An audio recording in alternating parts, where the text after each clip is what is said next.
What is gender dysphoria? Euphoria is a feeling of intense happiness. Dysphoria is the opposite. Therefore, gender dysphoria describes the profound distress that some individuals experience because of a feeling of disconnection between their body and their sense of self. While it's common for young people especially to feel uncomfortable or dissatisfied with their body, gender dysphoria is different. Instead of being merely unhappy about a certain feature of their body, those who experience gender dysphoria sometimes say that they feel like they were, quote, born in the wrong body. When children experience gender dysphoria, more than 80% of them will naturally come to identify with their biological sex. However, for some individuals, the discomfort and distress persists. Often such people feel like a mystery even to themselves, and they aren't sure who to talk to about their interior struggle. They might search online for answers and find communities of people with similar experiences. They may discover terms that resonate with their lived experience, such as trans, non-binary, or gender fluid. For example, if a young woman always felt like an outlier from the other girls and never shared their interests or personality traits, but knew she wasn't a boy, she might find solace in describing herself as non-binary. Unfortunately, when such a young woman approaches her parents and declares to them, "I am non-binary and my pronouns are they, them," what typically follows is a less than productive debate about chromosomes and the confusion caused by social media. The young woman then retreats to her room feeling dismissed and unheard, while the parents search for resources to help them navigate the situation. Online, they're likely to find one of two groups: gender, quote, affirming advocates who encourage the parents to follow the lead of the gender dysphoric child, or videos of culture warriors debating and, quote unquote, destroying woke liberal trans activists. There seems to be little content about how to accompany individuals who experience gender dysphoria with truth and love.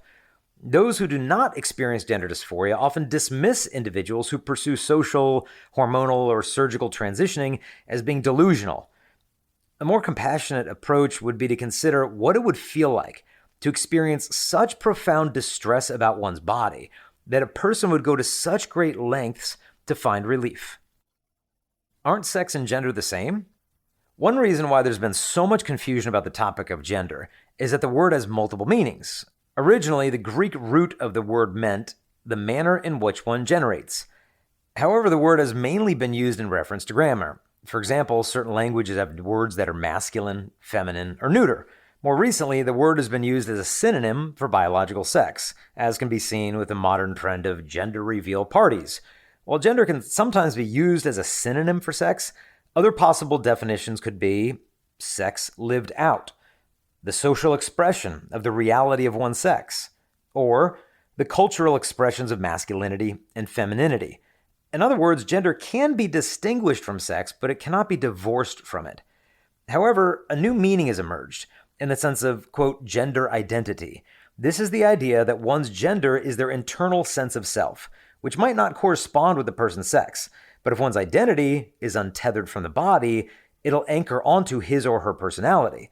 And if there are many personalities, as there are persons, the result will be an endless spectrum of, quote, gender identities. This is why some social media sites offer users dozens of gender options from which to choose, such as trans woman, non-binary, gender fluid, and so on. In response to this, many people who think of sex and gender as synonymous terms will retort, "This is nonsense. You can't change your sex. You're either XX or XY." Meanwhile, a person who experiences gender dysphoria might reply, "I'm not trying to change my sex. I just want to look how I feel and express my true gender identity."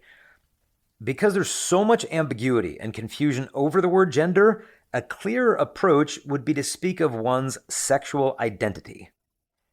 Is gender a social construct? When people claim that gender is a social construct, they're typically referring to the social roles lived out by men and women. And while it's true that culture can shape the ways in which men and women express their sexual identity, it's untrue to imply from this that men and women are essentially the same. In the 1990s, the toy company Hasbro decided to test a gender-neutral playhouse that they hoped to market to boys and girls. It didn't go as planned. The Atlantic reported, "It soon emerged that girls and boys did not interact with the structure in the same way.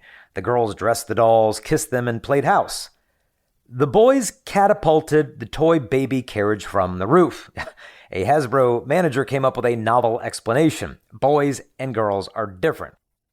To keep listening to this audiobook, I've left you a link in the description so you can do it at no cost thanks to Audible's 30-day free trial.